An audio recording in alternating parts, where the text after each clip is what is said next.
Barak for Yahweh, Barak for Yahushai, Barak for Yahweh, Barak for Yahushai, Barak for Yahweh,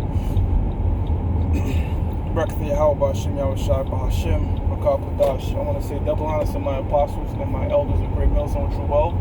I want to say salutations to the hopeful elect out there, man. You Akim to Sadakim that do this thing in the utmost truth and sincerity. I'm the priest Shimon, and this week's post-camp lesson is going to be going into a new heavens and a new earth. Now, contrary to Vocab Malone, which I believe he teaches that the Most High is going to create an actual new earth, I do believe that he does teach that the whole planet Earth is going to be destroyed or something to that effect. And he's not alone in thinking that. You know, when the scriptures speak about a new heaven and a new earth, people think it's going to be a brand new heaven. The word there, Kadash, actually means to be renewed, you know what I'm saying? Or to refresh. Just like in the Greek, how it's kainos. Have you ever been sick to the point that you feel like you're about to fucking die? Then you get treated, you're better, you feel brand new. That's what the nuclear missiles are going to do to the planet Earth. The scriptures tell you that's going to rock to and fro like a drunkard and completely change the geography of the Earth. Meaning you're going to see deserts as the brother was going into at camp, the only real desert that you're going to see in the planet Earth is here in America, all right? A lot of Sahara Desert, all that kind of stuff is going to be fruitful land again. It's going to be a completely different Earth, man. An Earth that we can't even picture, can't even fathom right now, because the Earth, when you read the book of Genesis, it tells you, after the sixth day, everything that was created, the power saw the work and it was good. So the world was created to be perfect. But the so-called white man has turned things upside down because he's wicked. Job 9:24, the earth is given into the hand of the wicked, and it was given into the so-called white man's hand. All right, the word hand, yad, represents power, and the scriptures in Proverbs tells us for 4 things the earth is disquieted or shaken, and one of them is when a servant bears rule. Now, the book of Genesis, the 25th chapter, tells us that the older was created to serve the younger. Esau was created to serve Jacob. Now that the fact that you have, as it says in the book of Ecclesiastes, servant upon horses, or servants in power. In fact, when you go to the Natural History Museum, you see Theodore Roosevelt on a horse, and he has a so-called Negro on one side and a so-called Native American on the next. Now, that's why Solomon said, I've seen servant upon horses, because we, 2nd Ezra is the 6th chapter, around the 58th verse, the world was created for our sakes.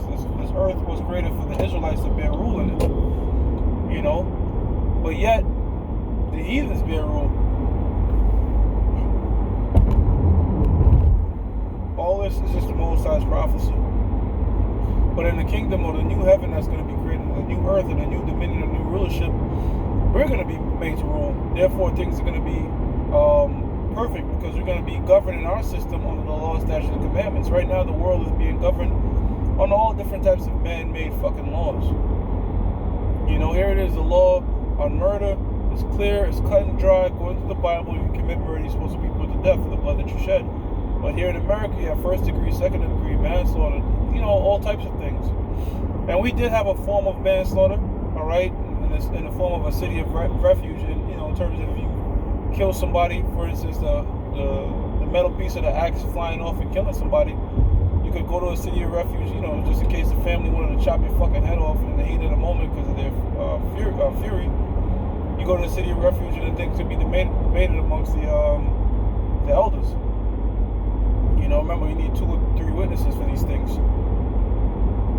So the system that was governed, the Bible that was left to govern us, is perfect. There's no amendments and this, amendment this and that. Everything in terms of governing society is in the Bible.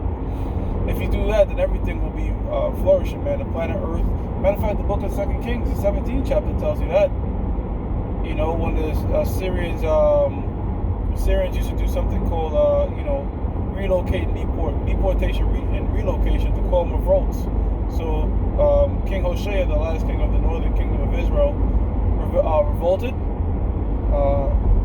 We were deported, and heathens were imported in the land. But they had to leave priests because when you don't keep the law, statute, commandments, all types of evils befall you. And the same thing could be said for the whole planet Earth, man. If you was to keep a land Sabbath, if you was to, you know what I'm saying, not kill every fucking single animal you see, there'll be a lot more life. There'll be a lot more fruitfulness in the planet Earth, all right? But now that's done away with, man. You know? That's done away with. Because the so-called white man is ruling, and they're not governed by the law, statutes, and commandments. You know? They're doing all manners of bullshit. But the book of Revelations, the 21st chapter, verse 1 on down to 5 pretty much speaks about a new Jerusalem coming down. That's talking about the elect coming down, man, not an actual landmass, because people actually think that too. It's not a landmass that's going to be coming down, man. It's going to be, well, the scriptures tell you that, what? We're people before we're a place, man. You know? And the scriptures tell you that the kingdom of heaven dwells within you. So that new Jerusalem that's going to be coming down is going to be the Israelites ruling. You know? And then this devil coming out of his rulership. Then as the scripture says, the people shall rejoice. Everybody shall rejoice. Because when the wicked bear rule, that's when everybody mourns. But when the righteous bear rule, everybody rejoices, man. That was a quick one. Alright, I'm going to give all praises to Yahweh, Ba'ashem Yahushua, Ba'ashem Rukakadash, the blindness of the apostles, many elders of great millstone true well, and salutations to the hopeful elect out there. You Akim to Sadakim that do this thing in the utmost truth and sincerity. Shalom.